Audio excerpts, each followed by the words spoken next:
Jean-Baptiste Berthoud, donc je suis ingénieur de formation, puis j'ai fait aussi une école de commerce un petit peu pour avoir la vision business et entrepreneuriale du monde de l'entreprise.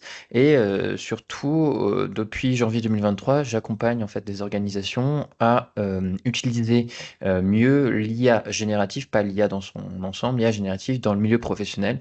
Et donc j'ai accompagné plus de 100 organisations et 2000 collaborateurs avec ce sujet-là. Et là, depuis mai, j'ai créé mon entreprise qui s'appelle Medjin. Euh, Depuis mai 2024. Donc j'étais solo avant, puis maintenant j'ai créé ma propre entreprise. Donc si vous avez plus de questions après, vous pourrez me les poser, mais le but c'est de vous apporter plus de valeur ajoutée. Donc petite intro juste pour remettre un IA génératif dans son contexte, l'IA, parce que c'est pas forcément évident. Donc là, regardez finalement l'intelligence artificielle, donc ce que vous voyez ici, ça existe depuis 1956, le mot en tout cas. Donc c'est les techniques et méthodes qui ont pour but d'imiter la manière dont les humains pensent et on essaie de l'imiter avec la machine.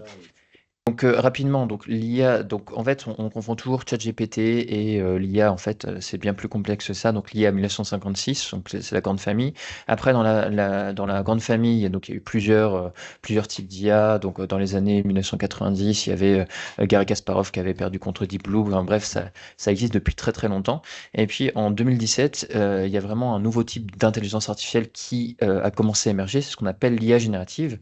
Et dans cette famille de liège génétique, vous avez plein de sous-familles, dont la sous-famille qui a vraiment fait reconnaître de nouveau, en fait, refaire la hype sur l'IA, c'était ce qu'on appelle les grands modèles de langage et les IA, finalement, les IA génératives de texte. Mais dans les IA génératives, vous avez plusieurs types. Vous avez des IA génératives d'images, vous avez des IA génératives de son, de musique, etc. Donc vous voyez, finalement, on a la grande famille de l'IA avec une famille de l'IA générative qui a émergé en 2017. Et enfin, dans cette famille de l'IA générative, vous avez plein d'IA génératives qui sont différentes, dont les fameux grands modèles de langage, comme, euh, comme ce qui propulse en fait majoritairement ChatGPT. Donc, ce qui est important avec l'IA générative, c'est que ça crée du nouveau contenu à partir de ce qu'on appelle un prompt, c'est une instruction textuelle, ou sinon le brief, c'est un peu comme un brief qu'on pourrait envoyer en fait à un collaborateur un, ou un comment dire, pardon, j'ai pas le mot, mais un sous-traitant, mais c'est pas vraiment le mot, mais en gros, c'est comme un brief métier qu'on envoie sous forme textuelle. Et donc, si elle était entraînée, cette IA générative, par du texte, elle génère du texte. Si elle est entraînée avec des images, alors elle génère des images, etc. Donc, finalement, vous voyez que le monde de l'IA est bien plus complexe que ça. Et moi, ce sur quoi je vais me focaliser aujourd'hui, c'est le potentiel des IA, des différentes IA génératives pour WebNet. Donc maintenant, si on regarde un petit peu les meilleurs outils actuels, donc sachez que vraiment il y a des outils, il y a une centaine d'outils qui sortent tous les jours. Donc moi, l'idée c'est que je vous que je vous donne un petit peu les outils les plus intéressants aujourd'hui. Donc tout d'abord, quand on parle des IA génératives de texte, donc on parle beaucoup de ChatGPT parce que finalement ils ont 700 millions d'utilisateurs actifs aujourd'hui, donc ils ont eu la prime du premier entrant, etc. Mais quand on regarde, il y a vraiment une autre multitude en fait de différents IA génératifs de texte. Donc il y a ceux de chez Google, Anthropic qui est vraiment intéressant s'il y en a qui sont développeurs web ici. Donc c'est vraiment des modèles qui sont très bons en code. Après on a du Mistral en français, etc. Donc le but c'est pas que je passe du temps là-dessus, mais là je vous ai mis tous les liens avec les différents modèles d'IA génératifs de texte. Et si vous voulez connaître les meilleurs modèles en temps réel, il y a un site qui est vraiment très utile, s'appelle LM Arena. Euh, Ensuite, deuxième chose, donc quand on parle des IA génératives, il y a aussi les IA génératives d'images qui ont été assez reconnues. Pendant très longtemps, en fait, Midjourney a été le leader, mais là, dernièrement, il y a le modèle d'image dans ChatGPT qui est devenu assez bon, et Google aussi qui est vraiment proche, qui est vraiment proche. Donc là, vous avez d'autres types de modèles ici avec les différents liens. Donc n'hésitez, là le but c'est que j'aille assez vite, donc si vous avez des questions, vous me les direz avant la fin de cette première partie. Donc là je voulais quand même vous montrer un exemple de ce qu'on pouvait faire qui est assez marrant. Donc ça c'est dans ChatGPT pendant, allez, 2 mois, le modèle qui est donc ce qui est intéressant à voir déjà, c'est que ChatGPT, c'est un agent conversationnel et dans cet agent conversationnel, vous avez plusieurs modèles d'IA générative. Donc tout d'abord, vous avez des modèles d'IA générative de texte, donc c'est le fameux grand modèle de langage. Mais aujourd'hui, donc OpenAI, ceux qui ont créé ChatGPT, ont créé donc un modèle d'IA générative d'image qui est très puissant et donc il permet de faire notamment ce genre de choses. Donc là, ce que j'ai fait tout simplement, j'ai généré avec une première un premier outil d'IA d'image, donc une sorte de photo de mannequin. Après, j'ai rajouté votre logo. Et ensuite, donc je les ai ajoutés ici sur ChatGPT. Donc photo 1, photo 2. Et après, je lui ai dit, bah, tu es un expert en stylisme, à partir de la photo de mannequin, crée un habit original pour les consultants et mets-le devant un bâtiment client. Donc là, vous voyez qu'il m'a créé ce genre de choses. Donc là, on voit bien votre logo, etc. Et puis là, voilà. Donc ce qui est très intéressant avec les nouveaux modèles d'IA générative d'image, c'est que pendant très longtemps, je ne sais pas si vous avez essayé, mais en fait, le texte, vous ne pouvez pas vraiment mettre du texte dans les images, ou alors ça écrivait très très mal. Et désormais, en fait, on peut mettre du texte. C'est pas encore parfait, mais on peut mettre du texte dans les images d'une manière un peu plus de meilleure qualité. Donc voilà un peu ce qu'on peut faire déjà avec les outils de génération d'images. Maintenant, ce dont je voulais parler aussi, c'est les outils de génération de vidéos. Donc là, dites-vous qu'il y en a beaucoup plus, mais moi, je vous ai vraiment mis les plus connus. Donc les plus connus, je vais vous citer Sora, qui est disponible dans ChatGPT. Donc si vous payez ChatGPT, ici, vous verrez que vous avez Sora qui vous permet en fait de générer des vidéos. Donc quand on dit générer des vidéos avec l'IA générative, c'est pas générer un film entier de 10-20 minutes. En fait, le but de ces IA génératives, c'est de créer en fait des vidéos de 10-20 secondes maximales. Donc là, vous voyez sur mon Sora, donc je peux générer que des vidéos de 10 secondes, de qualité jusqu'à 720 pixels, etc. Donc le but, c'est de générer plusieurs inserts de vidéos qu'on va plugger les uns avec les autres pour en faire une vidéo finale. Donc après, celui qui a vraiment fait du bruit récemment, c'était le modèle VO3 de Google. Donc là, les outils comme Sora peuvent générer juste du son, juste une vidéo, alors que VO3 génère la vidéo avec le son. Donc potentiellement, on peut faire parler des gens donc dans une vidéo générée par VO. Voilà, renouer aussi un bon concurrent, etc., etc. Donc là, vous pourrez regarder les différents, je vous ai mis les liens à chaque fois des différents modèles. Donc maintenant, après, je vous montre par exemple ce qu'on peut faire avec les IA génératives de vidéo. Donc dans la vidéo qu'on va voir, l'idée c'est vraiment, ils ont fait cette technique-là, ils ont créé plein d'inserts vidéo et ensuite ils ont monté, et donc le montage était encore fait par l'humain. Et donc là, c'est une publicité qui a été faite pour une entreprise de David Beckham qui s'appelle EM8. Donc regardons un petit peu ça, et tout ça a été fait 100% avec intelligence artificielle, mais 100% le montage par humain. C'est parti. What are you willing to do to be the best?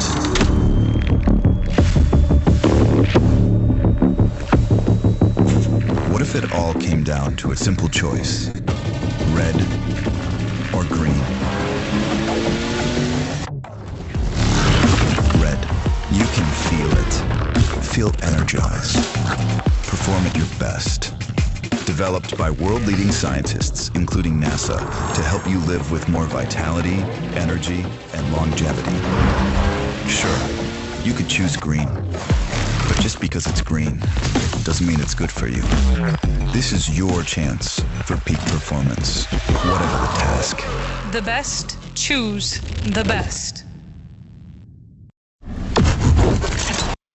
Donc voilà, donc c'est une des vidéos qui a fait pas mal de buzz dernièrement parce qu'il trouvait que c'était vraiment une des premières fois, presque une des premières fois où il y avait une publicité qui était quand même plutôt très bien réalisée et le tout 100% avec intelligence artificielle générative, montrant qu'il y avait peut-être une nouvelle voie pour les agences et autres de créer de la publicité.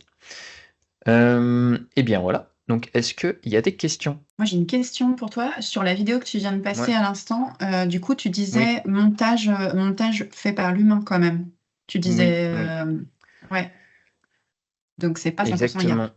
Non, non, non. Bah, en fait, c'est ça qui est Ouais. intéressant Mm, aujourd'hui, c'est mm, que tu vois, dans tout ce qui est, tu te dis des fois, tu voudrais mettre un Word en forme, ou alors tu voudrais que l'IA monte la vidéo, pas qu'elle crée finalement les images, et donc mm, qu'elle crée les vidéos ou les images. Et là, ce qu'on voit, c'est que la partie un peu embêtante, eh ben, mm, doit toujours être entre guillemets fait par l'humain. Et ce qu'on voit mm, que l'IA en fait ne fait pas que automatiser entre guillemets les tâches répétitives ou chronophages des fois, mm. bah, c'est encore l'humain qui doit faire ça.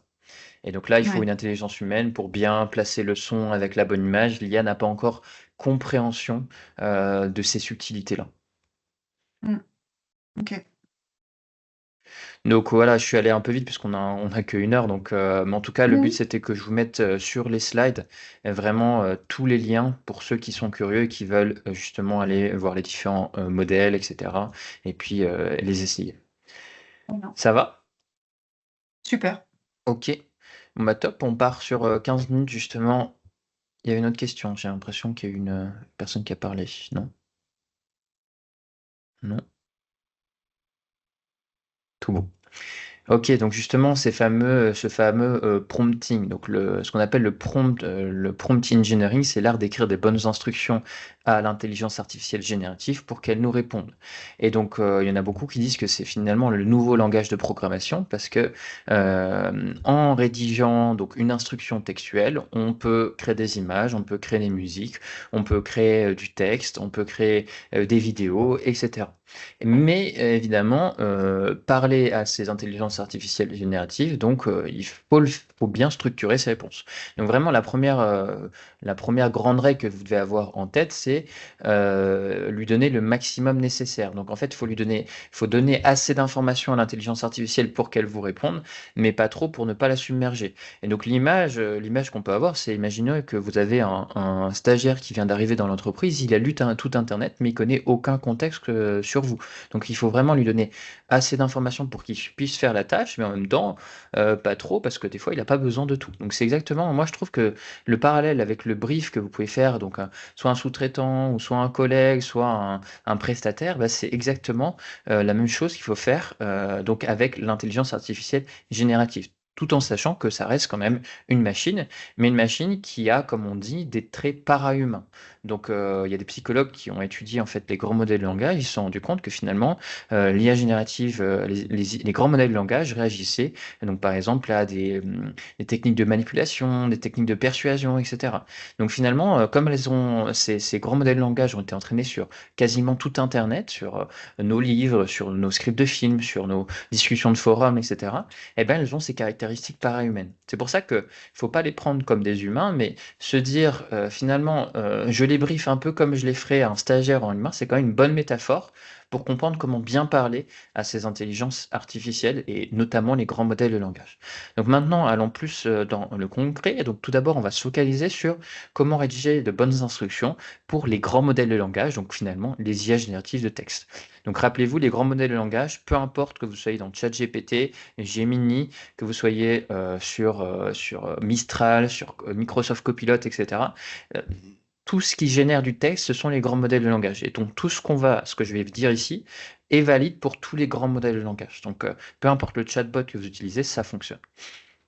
Donc la structure d'un prompt efficace, c'est le suivant. Donc la tâche, le contexte, la méthode, le rôle, le format et le ton. Ne vous inquiétez pas, je vais détailler chacun des éléments. Donc tout d'abord, ce qui est important, c'est comme finalement un stagiaire ou à une personne, il faut donner une tâche à l'IA. Donc il faut débuter la tâche par un verbe d'action et énoncer clairement ton objectif final. Ensuite, à part si vous avez, je ne sais pas s'il y en a qui sont familiers de ChatGPT ou Copilot, mais dans ChatGPT, par exemple, on a des fonctionnalités de personnalisation, comme ici. Donc, personnalisation avec, on peut lui donner une personnalité, on peut activer la mémoire, donc comme ça, ChatGPT va se rappeler de choses sur vous au fil de l'eau. Donc, à part si vous n'activez pas cette personnalisation, en fait, il faut vous dire que l'IA n'a aucun contexte sur ce que vous voulez faire et sur vous. Donc il faut lui rajouter tout le contexte nécessaire pour qu'elle puisse bien répondre à votre requête. Ensuite, l'intelligence artificielle, si vous lui dites pas quoi faire, elle va employer sa propre méthodologie. Par exemple, pour rédiger une fiche d'emploi ou une fiche d'emploi, bah, elle va se dire, OK, qu'est-ce qui est le plus cohérent d'après mes données, d'après mes données d'entraînement? Tiens, bah, c'est d'abord de noter les responsabilités, ensuite de dire les qualifications requises, ensuite de parler du profil, etc. Et donc, vous, parfois, vous voulez donner à l'IA votre propre méthodologie. Et donc là, il faut bien lui décrire. Moi, je veux que tu parles du profil d'abord de l'entreprise, ensuite des qualités requises, des diplômes, etc. Je veux que ça soit dans cet ordre-là. Donc, il faut bien que vous disiez à l'IA la méthodologie que vous voulez qu'elle applique, sinon elle va en faire entre guillemets qu'à sa tête. Ensuite, donc là, je voulais juste vous dire, ça je le sors pas de mon chapeau, hein, c'est les grandes entreprises d'intelligence artificielle, OpenAI, Anthropic, Google, etc., qui ont analysé un peu comment on pouvait avoir les meilleurs résultats avec ces grands modèles de langage et se sont rendus compte que ces éléments-là étaient importants. Et notamment, il y a un élément important, mais je pense que si vous regardez un peu LinkedIn ou autre chose, vous avez dû vous rendre compte de cette bizarrerie, c'est que si on attribue un rôle au grand modèle de langage, ça augmente la qualité des résultats.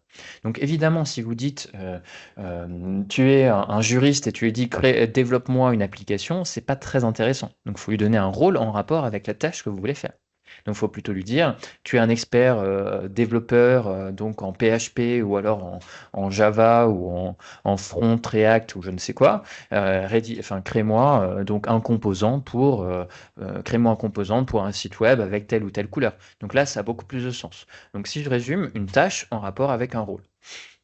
Ensuite, vous pouvez donner des notions de format. Donc, par exemple, quel format est-ce que vous voulez? Un email, un tableau, un bullet point, un PowerPoint, un article, etc. Et puis des éléments aussi de tonalité. Donc ça, c'est plutôt en communication. Mais est-ce que vous voulez qu'il utilise un ton convivial, etc., informatif, formel? Autre chose que j'ai pas mis sur les slides, mais qui est vraiment centrale, c'est ce qu'on appelle le few shot prompting. Et donc, tout simplement, ça veut dire qu'il faut montrer des exemples du résultat attendu au grand modèle de langage pour qu'il puisse mieux travailler. Donc l'idée, c'est que, imaginons que vous avez des propositions commerciales à faire, donc en tant que chef de projet chez Webnet, donc vous avez parlé avec un client et vous devez faire une proposition commerciale. Et donc là, vous structurez votre prompt de proposition commerciale là-dessus, mais ce que vous pouvez faire en plus pour augmenter la qualité du résultat, c'est lui montrer un exemple d'une ancienne ou de plusieurs anciennes propositions commerciales pour que l'IA se base sur la structure de cette proposition commerciale. Autre exemple, vous pouvez lui mettre des exemples d'emails que vous avez déjà rédigés pour que l'IA rédige dans votre propre style. Autre exemple encore, vous pouvez, si vous avez un format de PV, vous pouvez lui mettre un exemple de PV que vous avez déjà rédigé, etc., etc. Sur LinkedIn, si vous publiez sur LinkedIn, vous pouvez mettre les 100 derniers posts LinkedIn que vous avez rédigés sur la page entreprise de Webnet, et puis du coup, lui dire, voilà, base-toi à chaque fois sur notre tome of voice, que tu trouveras en fait dans les fichiers des 100 derniers posts LinkedIn. Donc finalement, montrer des exemples est une très bonne pratique aussi de prompting.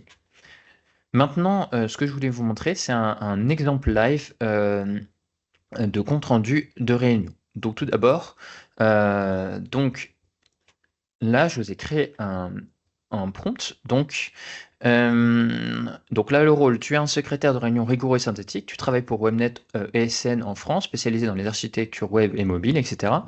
Donc les employés tiennent des réunions régulières, de tout type. Ton objectif est de rédiger un PV fiable pour garantir la traçabilité et la fluidité de la communication interne. Ensuite, la tâche, donc à partir de la retranscription ci-jointe, rédige un procès-verbal clair de la réunion. Pour cela, donc suis la méthode suivante. Identifie les participants, suit l'ordre du jour, relève les points, note les aspects, produit une synthèse exécutive. Ensuite, exemple, tu peux te baser sur la forme du précédent compte-rendu que je t'ai joint, sous le nom de et là, c'est bien de noter en fait le nom du fichier, surtout si vous en mettez plusieurs, parce que l'IA sait que, par exemple, pour une étape d'une méthodologie, elle doit suivre tel document, une autre étape de la méthodologie, elle doit suivre le nom d'un autre document, etc. Donc, plus vous faites du prompt complexe et plus vous utilisez plusieurs fichiers de contexte, mieux c'est de spécifier sur quel fichier elle doit se baser pour faire telle ou telle tâche. Donc là, tu peux te baser sur la forme du précédent compte-rendu que je t'ai joint, sous le nom forme-cr.txt. Et là, tu peux lui dire respecte un ton formel, clair, factuel et respectueux.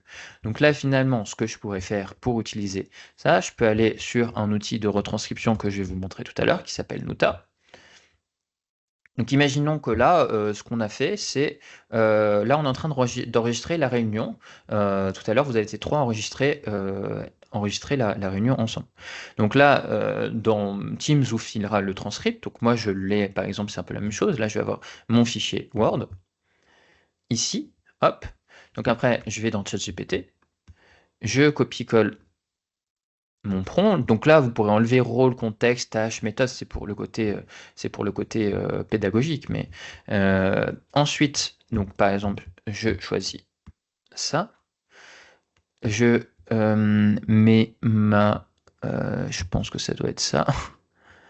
Hop. Et donc là, j'envoie le prompt et il va bien normalement me faire le travail. Voilà, donc il y a bien la synthèse, il y a l'ordre du jour, il y a le contexte, donc à chaque fois, contexte, décision, responsable, échéance. Donc ça, si j'avais pas donné la méthode à l'IA, elle n'aurait pas suivi cette structure-là. Donc il faut bien lui donner. Voilà, donc là, il m'a donné exactement tous les éléments. Donc voilà. Après, sur ChatGPT, il y a différents types de modèles, mais on n'aura pas le temps de le voir aujourd'hui. Il y a des modèles plus ou moins rapides ou plus ou moins lents, mais plus ils sont lents, mais plus ils réfléchissent longtemps, et donc plus ils ont de bons résultats. Ok. Est-ce qu'il y a des questions sur cette partie prompting de texte?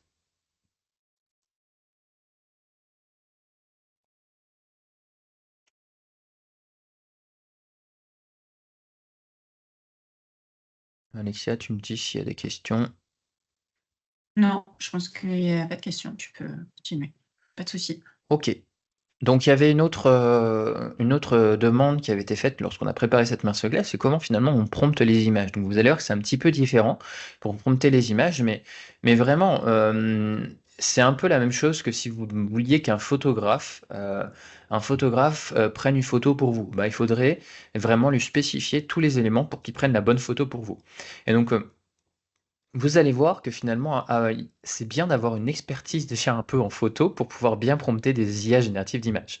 Parce que si on regarde, eh ben, en fait, il faut que vous disiez, donc, que vous ayez une bonne idée assez claire du sujet, du centre d'attention de votre image, quelle action ou pause vous voulez que ce sujet fasse, dans quel environnement vous voulez que cette personne ou cet élément soit, quelle esthétique vous voulez apporter. Donc là, c'est bien d'avoir des notions d'esthétisme, d'art, etc., d'art visuel, pour savoir quoi dire à l'intelligence artificielle.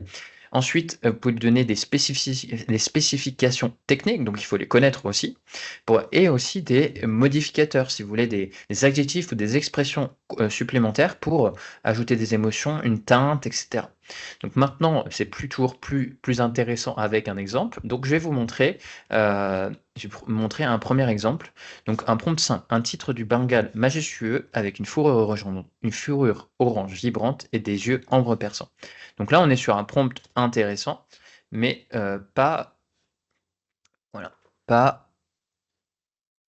trop complexe.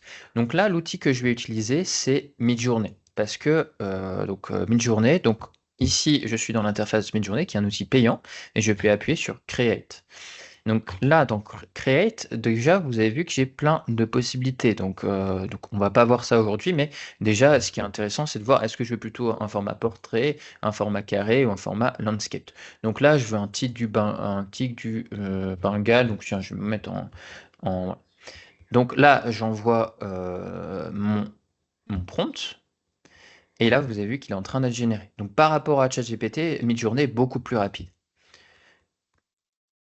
Ok, et donc maintenant, je vais mettre le deuxième. Donc je vais enlever ça. Hop. Donc là, le prompt est plus complexe. Donc un tic de Bengale majestueux avec une fourrure orange vibrante et des yeux ambre perçants. Il bondissant gracieusement dans les airs avec des pattes étendues. Donc là, je peux enlever par exemple ces éléments-là. Bondissant dans les airs. Dans une forêt ancienne brumeuse avec des chênes imposants éclairés par une douce lumière dorée filtrée, ton vert émeraude. Donc là, l'esthétique, photographie animale, spécification technique. Donc là, je peux lui donner. Donc c'est vrai que c'est bizarre, mais on peut lui dire que ça a été pris avec un type d'appareil photo. Il reconnaît ça. Canon EOS R5 avec objectif 85 mm. J'ai une composition en règle des tiers et une résolution en haute qualité. Et donc en modificateur, donc là, je veux un petit flou de mouvement. Donc hop, j'envoie et vous allez voir que. Donc là, c'est déjà assez bluffant, hein, la qualité d'image qui est faite. Hein. Donc moi, je trouve ça assez cool. Hein. Mais forcément, si vous voulez un truc très spécifique, donc là, que ça soit pour agrémenter vos PowerPoint ou pour faire de la communication ou pour présenter, donc, je sais pas, une architecture produit ou un nouveau design, etc., eh ben, c'est important de bien spécifier ces éléments. Donc là, on voit qu'il y a déjà beaucoup plus. Donc là, il est bien en train de sauter, il bondit. Voilà.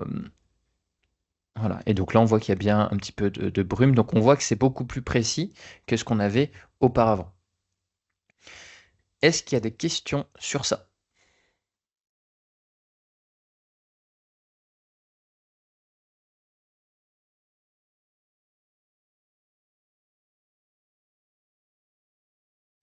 Est-ce que vous dormez ou est-ce que ça va, vous suivez? Tout va bien. C'est très intéressant. Tu peux continuer. Très cool. Donc ensuite, c'est quoi la technique, finalement, la technique intéressante? Parce que finalement, le prompt, enfin, je veux dire, tous les conseils pour bien prompter sont mis sur internet. Donc finalement, ce que vous pouvez faire, donc ça, c'est le petit hack que je mets parce que je sens qu'on a un peu de temps et comme il y a pas trop de questions, bah, je me le permets.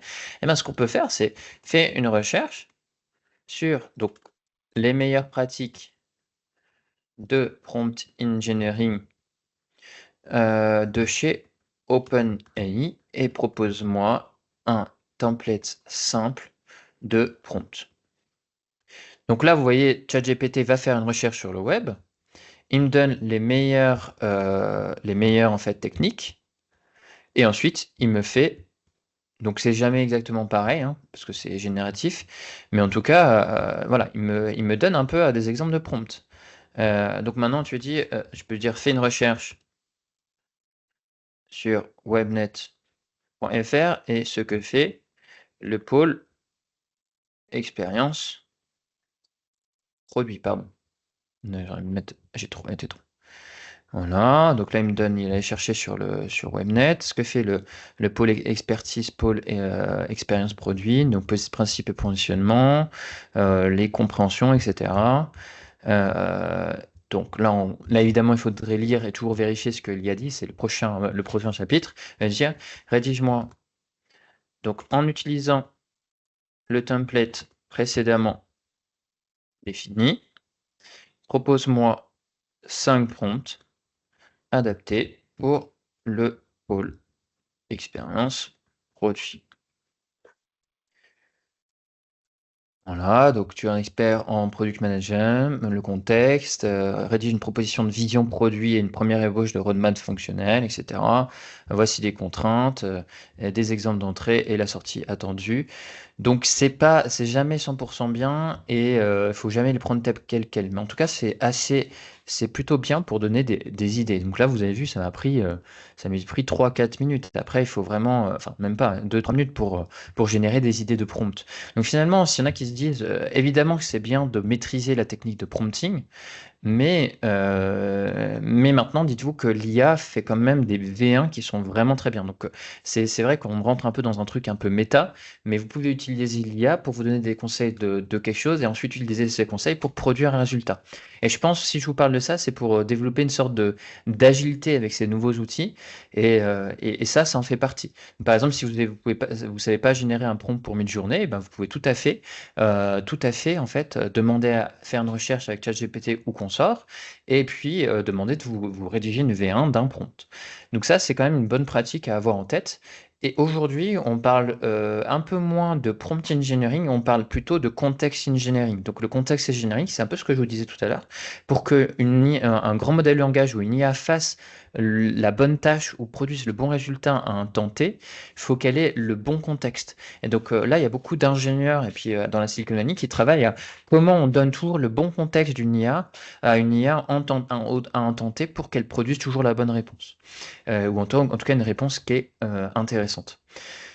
Voilà, j'espère que ça vous parle. En tout cas, c'est une bonne pratique à avoir en tête d'utiliser l'IA pour générer des V1 de prompts. Voilà, donc bonne pratique et sécurité. Là, ce que je voulais montrer, donc 3 erreurs à éviter. Donc c'est déjà, là par exemple, j'ai un petit peu, j'ai fait la première erreur, si vous voulez. C'est que là, j'aurais dû vraiment regarder si l'IA me disait pas des bêtises sur ce que fait le pôle expertise expérience produit. Donc il faut toujours vérifier ce que disent notamment les grands modèles de langage, parce que ils souffrent de ce qu'on appelle les hallucinations. Donc le mot savant, c'est texte synthétisé non fondé, mais tout simplement, l'IA produit parfois des résultats qui ont l'air vrais, mais qui sont tout à fait faux.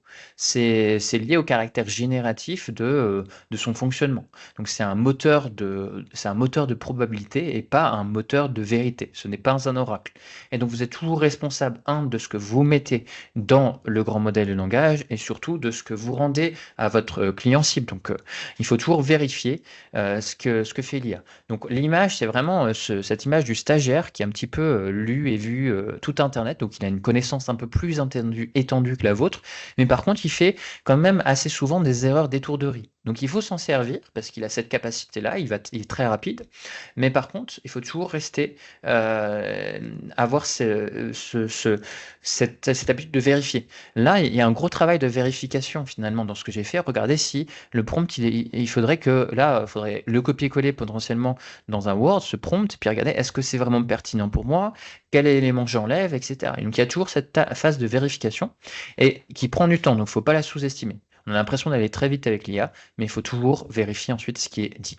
Ensuite, vraiment le plus important, c'est que moi, si j'utilise bien l'intelligence artificielle générative, c'est majoritairement parce que je m'instruis là-dessus, etc., mais beaucoup aussi classique. Enfin, je vais pas vous inventer un nouveau concept révolutionnaire, mais c'est tout simplement passer beaucoup à la pratique. Donc, vraiment, entraînez-vous. Si vous avez jamais utilisé ces IA génératives, je vous conseille de essayer, par exemple, pendant une semaine, d'utiliser quasiment que l'IA générative pour essayer de faire votre travail quotidien. Et après, donc à la fin de la semaine, vous dire, OK, donc là, pour ce truc-là, ça m'a aidé, pour ça m'a moins aidé. Et donc, vous faire un bilan et après vous dire, donc ça, c'est intéressant que j'utilise, mais pour ça me fait perdre du temps. Mais pour savoir tout cela, il faut passer à la pratique et pas rester dans la théorie. Donc, à la suite, s'il y a des gens qui me regardent dans le replay là, donc mettez en pause et venez et testez de faire l'exercice que je viens de faire. Et si vous me voyez en live, juste après ou dans 2 jours, etc., passez beaucoup à la pratique sur cet outil. Et enfin, donc ça revient un petit peu avec le point 1, mais c'est toujours vraiment conserver un regard critique. Donc là, c'est plus même, l'idée, c'est de ne pas devenir esclave de ces outils-là. Donc il y a beaucoup d'études qui sont en train de sortir qui montrent un peu que les gens deviennent dépendants en fait à ces IA génératives et donc sont de plus en plus fainéants et ne veulent plus trop réfléchir parce que finalement l'outil peut me générer des choses hyper rapidement. Mais au fur et à mesure, si vous déléguez encore de plus de cognition à ces outils-là, vous allez perdre un peu le réflexe de réfléchir. Comme finalement, on perd le réflexe d'aller faire du sport quand on n'en a pas fait pendant 1 ou 2 mois. Mais c'est exactement pareil. Donc il faut continuer à faire fonctionner nos cerveaux. Ensuite, OK, donc après des éléments de sécurité, de confidentialité et de souveraineté. Donc déjà, en fait, on confond un peu ces 3, on confond ces 3 termes souvent. Donc la sécurité, moi je me dis, c'est, par exemple, est-ce que les serveurs, de ChatGPT peuvent être hackés?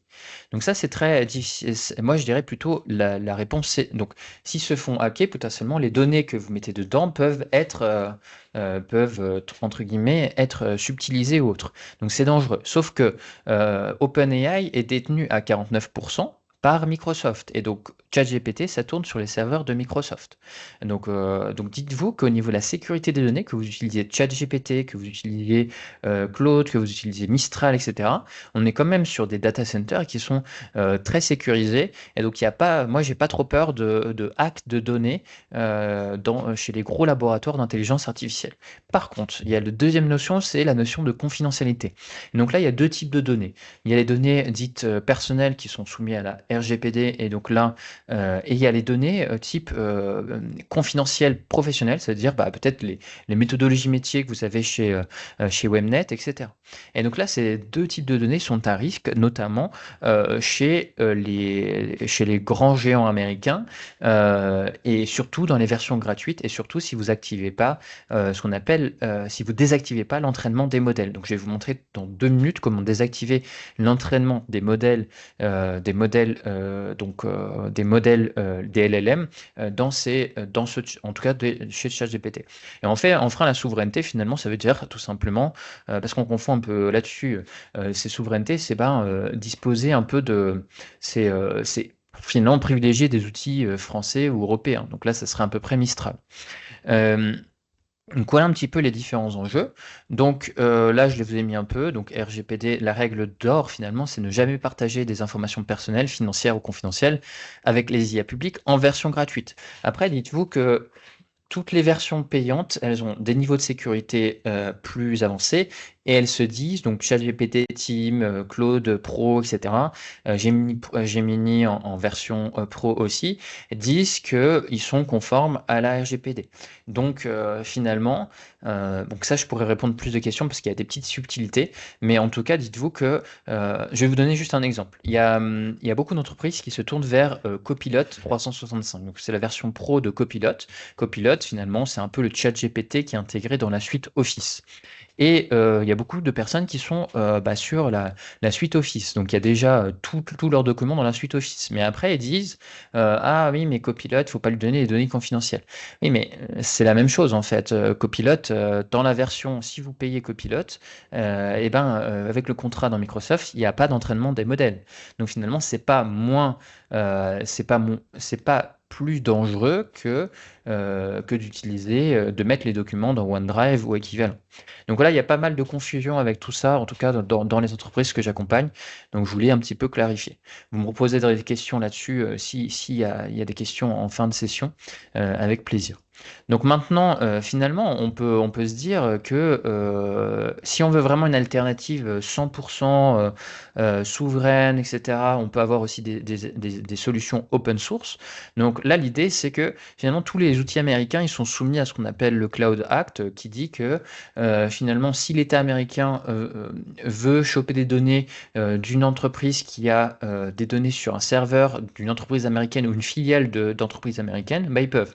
Donc potentiellement, si on est sur Teams là, si Donald Trump il veut nous donner, ce qui est fort peu probable, mais c'est quand même possible, il peut en faire appel au Cloud Act et donc avoir la retranscription qu'on est en train de se dire. Donc finalement, il y a certaines entreprises qui se disent, nous, on veut vraiment pas du tout être soumis à cette loi, donc on peut utiliser un des serveurs français, pas des entreprises américaines, et donc mettre des modèles open source sur des serveurs français. Dans l'open source, il y a 2 acteurs qui sont intéressants que je vais vous mentionner. Donc Oliama, où vous pouvez télécharger plein de modèles open source. Donc il y en a déjà aussi que vous pouvez installer sur vos propres PC si il est assez puissant. Vous avez Hugging Face qui a aussi été fait par des Français, mais les capitaux sont aux USA, qui vous permet d'avoir pas mal de télécharger des modèles open source et des modèles fine-tunés ou autre chose. Après, chez les hébergeurs français, vous avez OVH et Scaleway. Et puis après, si vous voulez une interface un petit peu front pour utiliser vos modèles open source, vous avez qui s'appelle OpenWeb UI. Donc là, par exemple, vous pouvez vous faire un ChatGPT-like avec des serveurs français et un modèle open source pour ne pas être soumis à la loi américaine. Donc ça, c'est tout à fait possible, mais évidemment, ça demande des ressources en plus, c'est bien plus complexe que juste prendre un abonnement sur ChatGPT payant, Copilot ou autre. Et donc, c'est vrai que moi, j'avoue, je vois très très peu d'entreprises qui passent là-dessus, voire aucune. Donc maintenant, comment sécuriser votre ChatGPT? Je vous ai fait une petite vidéo ici.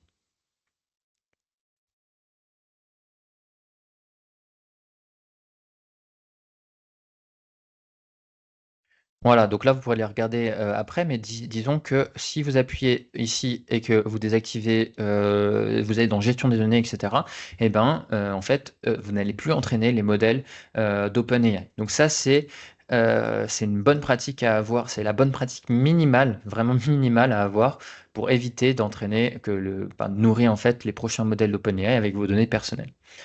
même si c'est pas suffisant pour la plupart des entreprises pour l'utiliser au quotidien. Donc maintenant, 5 cas d'usage WebNet. Donc j'avance un petit peu pour voilà. Donc le premier outil que je vois qui est vraiment utile dans toutes les entreprises, c'est que là, vous travaillez, j'imagine, beaucoup en distanciel, que ce soit avec vous ou avec vos clients. Et donc il y a un outil qui s'appelle Nuta, que j'apprécie particulièrement parce que c'est un outil de retranscription qui est français. Et donc, il y a plein d'outils de retranscription qui vous disent gratuits, mais enfin, le problème, c'est que souvent, c'est des outils américains.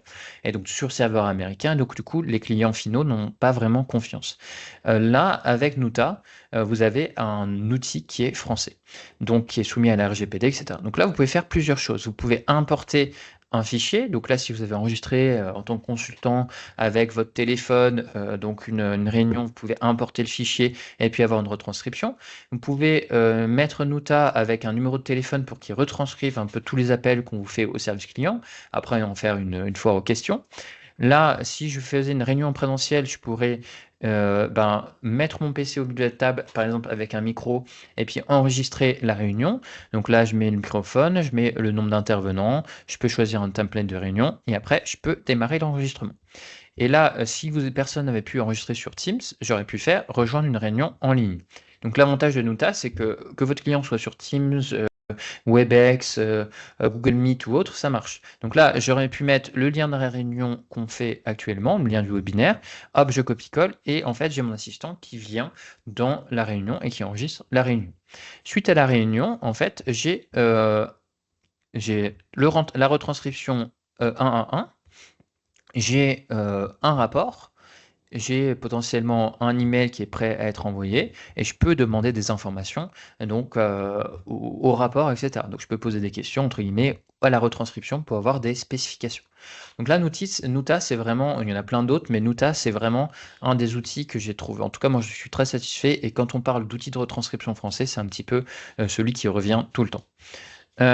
Ensuite, un autre cas d'usage WebNet, c'était vraiment la gestion de projet. Donc là, je vous lis vous faites tous de la gestion de projet. Donc là, il s'agit en fait d'un prompt qui peut vous aider. Donc tu es un chef de projet digital expérimenté en ESN, habitué à gérer des projets web, mobile, data ou IA. Je vais te décrire un projet et j'ai besoin que tu m'aides à structurer sa gestion de façon claire et pragmatique. Commence par me poser des questions, puis à partir de mes réponses, crée un plan de projet comprenant synthèse, etc. Ajoute en fin de tableau, enfin, un tableau clair avec colonnes, phases, jalons, livrables, etc. Donc là, finalement, c'est pas l'IA qui travaille pour moi, c'est l'IA qui me pose des questions, moi qui réponds, et l'IA est une sorte de collaborateur, de partenaire de réflexion avec qui je peux parler pour gérer mon projet. Et donc là, c'est plutôt chouette d'utiliser ça. Donc moi, j'appelle ça l'interaction un peu exploratoire ou l'interaction en ping-pong. Vous avez, à partir d'un prompt, vous avez une conversation avec l'intelligence artificielle qui co-construit avec vous la solution finale. Donc là, vous pourrez l'utiliser sans problème ou le modifier en fonction de vos projets. Ensuite, il y avait autre chose que je trouvais très intéressant. Donc là, pour le côté business. Donc tout d'abord, il y a Eleven Labs qui... il y a deux outils que je voulais vous montrer. Il y a Eleven Labs pour l'agent vocal et Gamma, qui est l'outil numéro 1 pour les présentations PowerPoint, qui est vraiment très très intéressant. Donc pour commencer, donc là c'est Eleven Labs, dites-vous que c'est une suite audio, un studio audio qui vous permet de créer des voix off, de créer des sound effects, etc. Mais qui a sorti récemment ce qu'on appelle les agents vocaux. Donc un agent vocal, vous pouvez le plugger soit à un téléphone, vous pouvez le mettre sur le site de WebNet, vous pouvez, voilà. Et puis ensuite, vos clients cibles ou vos partenaires peuvent parler avec l'agent IA. Donc là, je vais vous montrer un exemple. Donc, ce que j'ai fait, c'est que je vous en ai créé un exprès pour WebNet. Et donc, j'ai créé en fait une foire aux questions, une foire aux questions avec les principales questions qu'un partenaire ou un client cible pourrait poser à WebNet. Et ensuite, donc, j'ai créé un prompt pour mon agent vocal. Et du coup, maintenant, j'ai un agent vocal qui est entraîné en fait sur une FAQ de WebNet que j'ai créé avec ChatGPT et qui peut qui peut me répondre 24 heures sur 24 en 170 langues, sans se fatiguer, etc. Donc, je vous montre un petit peu un exemple. J'espère que vous allez entendre. Bienvenue chez Webnet, que voulez-vous savoir aujourd'hui? Qu'est-ce que Webnet? Tu peux m'en dire plus et quels sont les services, s'il te plaît, que vous proposez? Webnet est une entreprise spécialisée dans la transformation digitale. Nous proposons un large éventail de services pour accompagner les entreprises dans leur évolution technologique. Souhaitez-vous en savoir plus sur nos offres en développement web, notre expertise cloud, nos solutions data et intelligence artificielle, notre approche en cybersécurité, notre accompagnement en méthodologie agile ou encore nos services en infrastructure et opérations? Oui, est-ce que tu peux me parler des services en intelligence artificielle, mais me répondre en anglais parce que je suis avec un collègue anglophone là actuellement. Certainly, Webnet offers expertise in data and artificial intelligence. We help businesses leverage their data to gain insights and drive innovation through AI solutions. Would you like to know more about our specific AI services such as machine learning, data analytics, or AI Ouais, strategy pardon, est-ce que, implementation? en fait, j'ai un pote espagnol qui vient de rentrer dans la salle. Est-ce que tu peux lui parler en espagnol, s'il te plaît?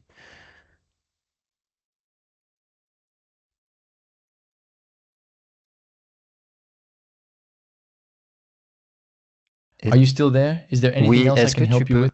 est-ce que tu peux parler en espagnol et parler de nos offres en espagnol sur l'intelligence artificielle? Bien sûr, je peux vous parler de nos offres en intelligence artificielle en français. Non, Nous en aidons les espagnol, s'il te entreprises. plaît. Claro que sí. En Webnet ofrecemos servicios de inteligencia artificial para ayudar a las empresas a aprovechar sus datos, obtener información valiosa e impulsar la innovación. Voilà, donc voilà un peu ce qu'on peut faire en tout cas avec les agents vocaux. Donc là, imaginez que vous pouvez le plugger sur votre site internet, vous pouvez le plugger. Donc là, évidemment, j'ai fait exprès de changer de langue, donc ça a eu un petit peu de latence, mais on pourrait lui dire la personne qui est espagnole pourra lui parler en espagnol directement, par exemple. Donc là, c'est vraiment chouette. Ensuite, il y a un autre outil là qui est vraiment. Donc si vous êtes consultant ou si vous êtes chez des clients, je pense que vous devez faire beaucoup de PowerPoint. Et donc là, l'outil numéro 1 pour créer des PowerPoint beaucoup plus rapidement, c'est Gamma. Donc moi, comment je réfléchis Gamma? Gamma, c'est ce que je suis en train d'utiliser pour refaire le webinaire. Donc moi, je réfléchis au plan, je structure le plan avec les sources, avec les données que je veux transmettre. Et ensuite, j'utilise Gamma pour, pour vraiment faire la structure de la présentation, faire le design, etc. Donc, c'est ça qui est intéressant. Donc, je vais vous faire un exemple où là, je vais utiliser ChatGPT en 1 pour structurer, pour me faire un template de proposition commerciale. Et après, je vais utiliser Gamma finalement pour faire le design. Donc, hop, j'ouvre un nouveau chat. Je fais une recherche sur mon entreprise Webnet et crée-moi un template de proposition commerciale en 10 slides pour mes équipes sales. Voilà. Donc là, il va faire une recherche sur le web, sur Webnet. Hop, hop, hop. Donc là, il me donne les informations. Là, il me fait donc là, page de couverture, problématique, vision, méthodologie, solution, valeur ajoutée, plan de mise en œuvre, budget, risque, conclusion, etc. Fais-moi la structure des slides pour Gamma.app. Voilà.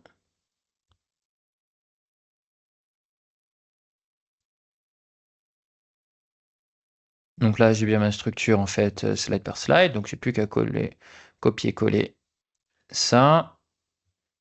Ok. Donc ensuite, je vais dans Gamma. Donc là, dans Gamma, en fait, dites-vous que je peux créer des thèmes personnalisés. Donc là, par exemple, pour la conférence d'aujourd'hui, moi, j'ai créé un thème pour Webnet. Donc je sais plus où il est là. Voilà. Donc j'ai pris un peu vos couleurs, etc., ce que j'avais vu sur le site. Avec votre logo. Donc là, c'est tout à fait possible. Ensuite, je crée. Donc là, ce qui est bien, donc vous pouvez générer directement, mais bon, vous n'avez pas la maîtrise sur le contenu, donc je vous le conseille pas. Donc moi, ce que j'aime bien faire, c'est toujours être maître du contenu. Donc rappelez-vous, l'IA vous êtes là pour déléguer des choses à l'IA, donc vous ne soyez pas l'esclave de l'IA, vous restez maître. Donc pour ça que moi, j'aime bien créer le contenu à la mano moi-même avec mon cerveau et ensuite j'utilise Gamma pour me faire les slides, etc. Donc là, la couverture, etc. Donc là, c'est bien utilisé en 3 petits points parce que c'est ce que Gamma demande pour délimiter les slides. Ensuite, donc je veux qu'il conserve le texte exact. Donc hop, je continue vers l'éditeur d'invite. Donc là, je choisis de préserver. Là, je peux choisir le thème. Donc là, j'ai bien celui de WebNet que j'avais créé. Là, je peux encore modifier donc les slides s'il y en a qui ne me plaisent pas. Et là, je génère. Donc il y a encore plein de choses. J'aurais pu regarder, prendre soit des images IA, soit des images de banque d'images, soit des images du net, etc.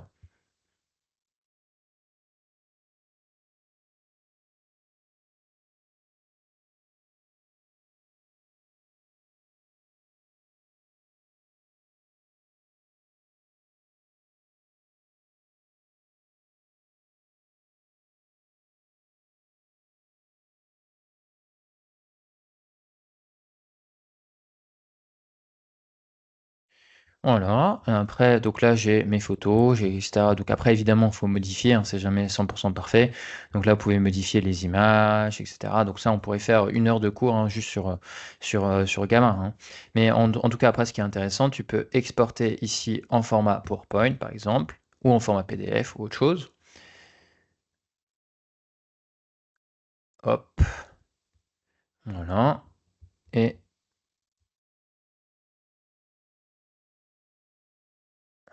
hop là.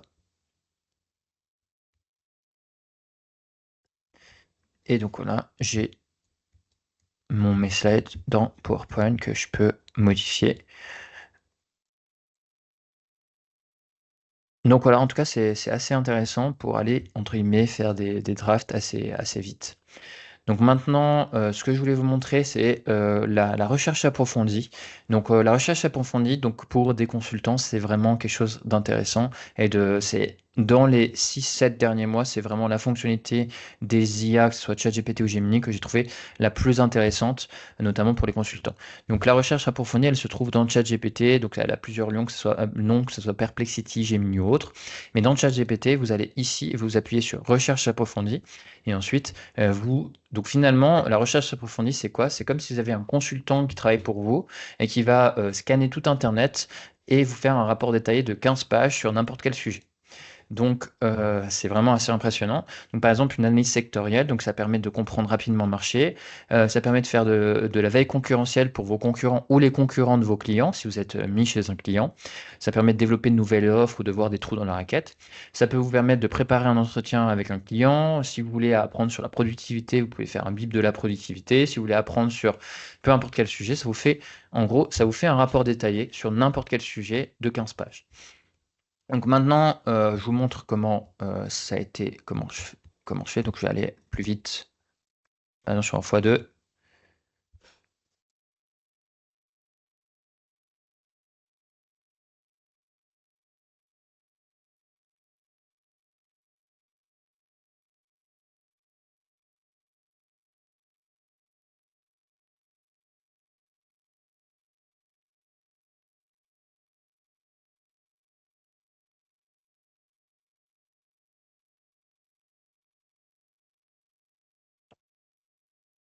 Donc là, il me pose des questions en plus. Je lui réponds.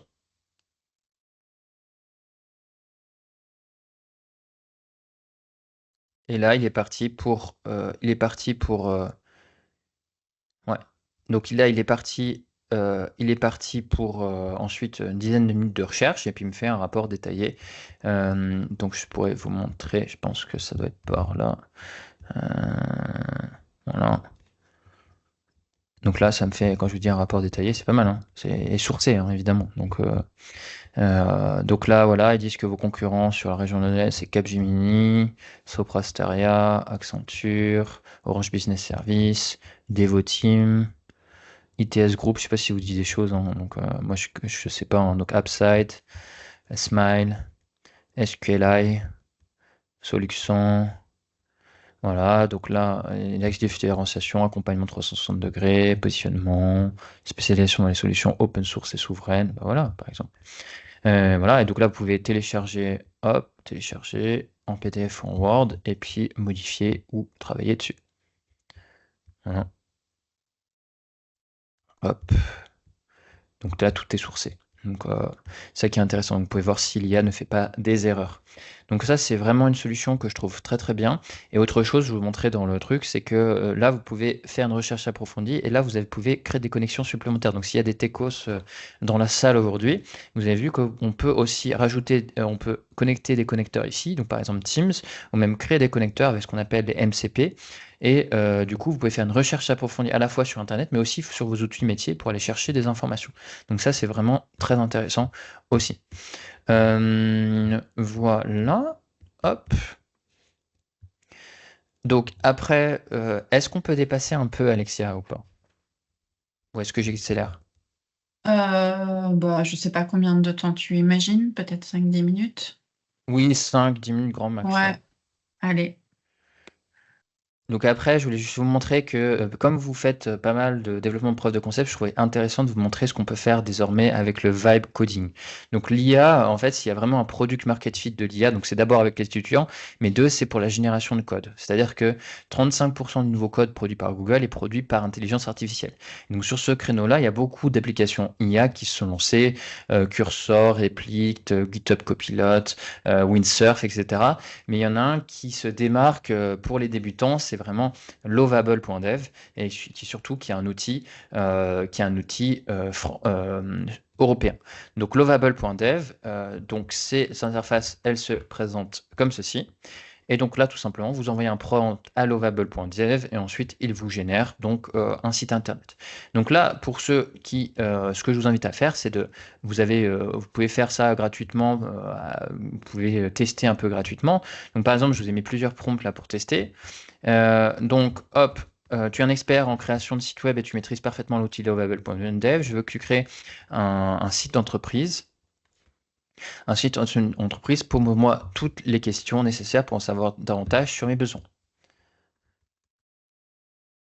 Donc là, on va dire sur Webnet, je veux que tu copies leur site. Donc on va, juste pour s'amuser, on va essayer de copier votre site. Donc hop.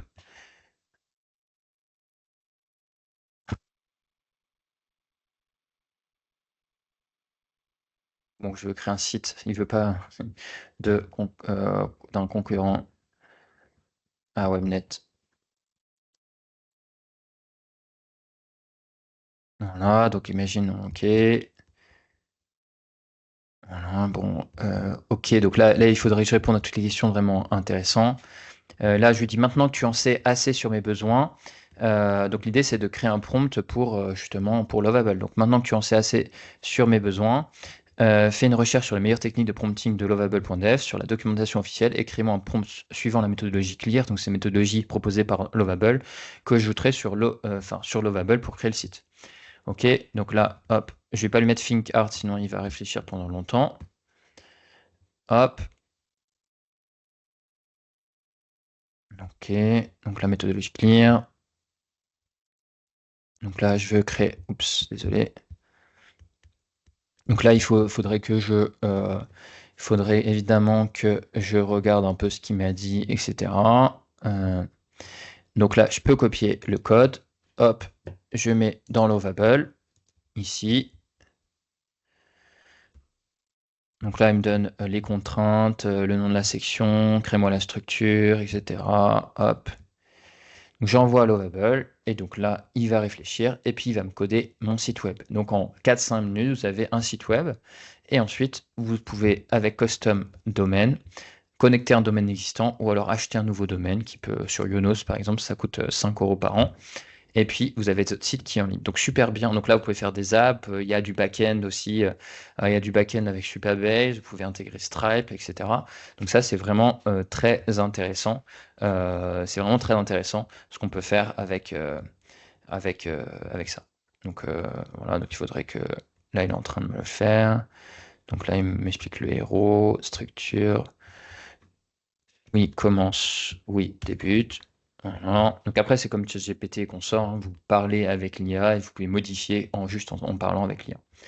Donc voilà un petit peu ce qu'on peut faire avec Lovable. Après, je vous ai mis donc là ces fameux MCP, donc le modèle contexte protocole, c'est une norme universelle pour coder les passerelles entre les grands modèles de langage et les outils métiers. Donc finalement, pendant longtemps, on a créé des modèles de langage de plus en plus puissants, mais cette année, le but, c'est maintenant, ok, c'est cool ton outil et les grands modèles de langage, mais maintenant, comment je fais pour connecter ça à mes outils métiers?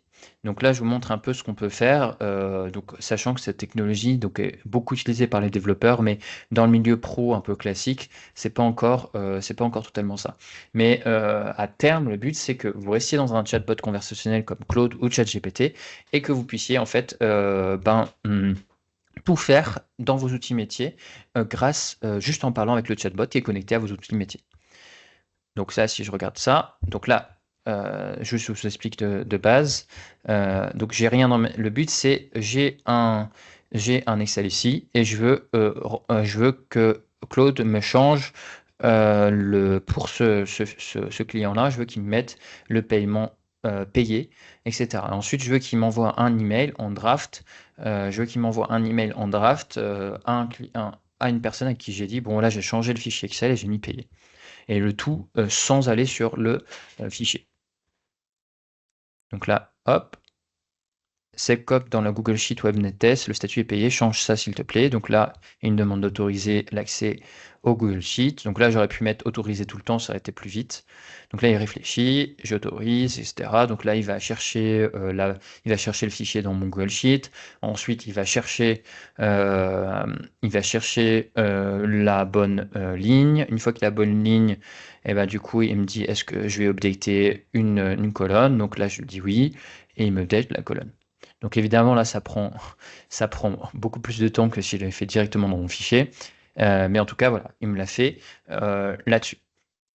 Donc ça, c'est cool. Donc là, après, voilà, il y a un petit problème de formatage, mais en tout cas, il me l'a fait. Donc, et là, en fait, ce qui est intéressant, c'est qu'on va pouvoir... Donc là, par exemple, il va faire le draft. Là, ça va un peu plus rapidement pour le draft. Donc là, il me fait mon draft. Hop, hop, hop, j'autorise.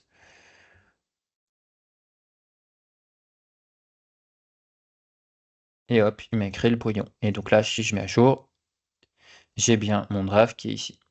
Donc, en fait, ce qui est intéressant là-dedans, c'est que à terme, vous allez pouvoir en fait lancer de parallèle plein d'IA qui vont pouvoir travailler dans vos fichiers métiers et vous allez pouvoir manager ce que les IA font. Donc, c'est un peu ce qu'on appelle un petit peu les agents.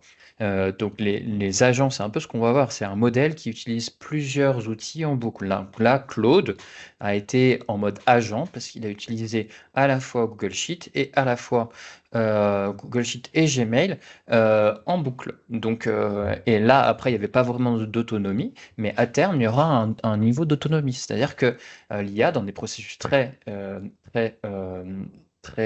comment dire, très cadrés, pourra faire des tâches dans ces processus très cadrés et le tout en autonomie. Donc c'est ça qu'on appelle les agents et c'est un peu la mode de 2025-2026. Et justement pour parler, Ok, donc maintenant les perspectives. Donc la première chose, c'est tout ce qui est l'artificial general intelligence. Donc c'est ce qu'on appelle une IA qui égale les capacités humaines en tout point. Et là ici, c'est ce qu'on appelle, c'est une AI l'artificial super intelligence. C'est une IA qui surpasse les capacités humaines en tout point. Donc ça, c'est un petit peu l'AGI, c'est un peu le Graal des grosses entreprises de la Silicon Valley. Et pour cela, donc ils font des investissements colossaux dans le nerf de la guerre, c'est-à-dire la puissance de calcul. Et récemment, je crois qu'il y a 1 ou 2 jours, il y a justement Nvidia qui investit 100 milliards de dollars chez OpenAI pour donc acheter de l'infrastructure. Donc vraiment, l'infrastructure, c'est le nerf de la guerre aujourd'hui. Et donc, il y en a certains qui pensent que cette puissance de calcul va nous permettre d'accéder à cette fameuse AGI. Moi, ce que je pense, c'est que c'est beaucoup de marketing pour la Silicon Valley. Peut-être que c'est possible, mais peut-être que ça sera jamais possible aussi. Et donc là, c'est pour beaucoup de marketing plutôt qu'une réalité aujourd'hui. Ensuite, la robotique, donc avec l'IA, les nouvelles intelligences artificielles génératives qui comprennent le langage, avec les nouveaux outils de computer vision, les nouveaux outils d'analyse de vidéo, etc., en fait, il y a un lien assez clair qu'on peut faire entre la robotique et l'IA. Donc là, je ne vais pas montrer toute la vidéo puisqu'on n'a plus beaucoup de temps. Mais en fait, ça, c'est Figure, donc un des outils, enfin c'est un des robots qui a été d'une entreprise qui est en partenariat avec OpenAI. Donc là, c'est pour montrer quand il est en train de ranger le lave-vaisselle. C'est très dur à faire pour un robot.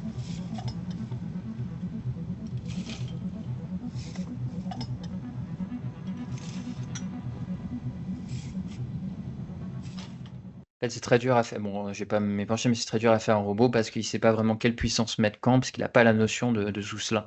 Donc c'est vrai que c'est assez chaud pour un robot. Mais en tout cas, il y en a beaucoup qui, quand tu lis sur l'IA aussi, il faut se dire que la robotique est quand même intrinsèquement liée et donc l'IA elle-même, finalement, l'IA générative peut automatiser en fait les travailleurs du savoir, mais en tout cas, si on a l'IA générative avec le robot, bah, ça va pouvoir automatiser beaucoup plus de métiers dans le monde. Parce qu'il pourra avoir il pourra travailler dans le monde réel. Enfin, donc on a, pour terminer, donc il y a tout ce qui est automatisation. Donc automatisation, donc les outils comme Make, N8N ou Zapier existaient bien avant l'intelligence artificielle générative, mais l'avantage en fait des nouveaux de l'IA, c'est que ça peut être une brique qu'on met en plus pour automatiser des process qui étaient auparavant impossibles. Donc N8N, j'aime beaucoup cet outil parce que c'est un outil no-code qui permet justement de connecter les applications les unes avec les autres, mais surtout l'outil est installable sur un serveur privé, contrairement à ses concurrents. Et donc N8N permet aussi de créer ce qu'on appelle les agents IA. Donc là, je vous ai mis une source utile si vous voulez savoir un peu comment créer un agent IA dans N8N. Donc il y a Shubham Sharma qui a fait une vidéo de 42 minutes et qui explique vraiment bien, c'est la vidéo la plus structurée que j'ai vue sur comment potentiellement créer des agents IA et leur potentiel. Donc vous pourrez regarder tout cela. Donc, ensuite, les prochaines étapes pour vous, bah, c'est de se dire, voilà, potentiellement, avec ce qu'on a vu avec JB aujourd'hui, est-ce qu'il y a 3 cas d'usage que je peux appliquer dès cet après-midi? Et ensuite, mon message, si je devais en avoir un, c'est vraiment avec ces outils-là, pratiquer, pratiquer, pratiquer, mais pas n'importe comment, avec intentionnalité et esprit critique. Donc voilà, j'en ai fini pour aujourd'hui. Donc si vous voulez avoir je sais que Sébastien est abonné à ma newsletter, mais si vous voulez avoir une revue mensuelle, enfin pas mensuelle, mais hebdomadaire, et ben vous pouvez vous inscrire à ma newsletter. Je peux pas mal sur LinkedIn. Et si vous avez apprécié cette conférence, et ben je serais heureux que vous mettiez un petit 5 étoiles sur Google Review.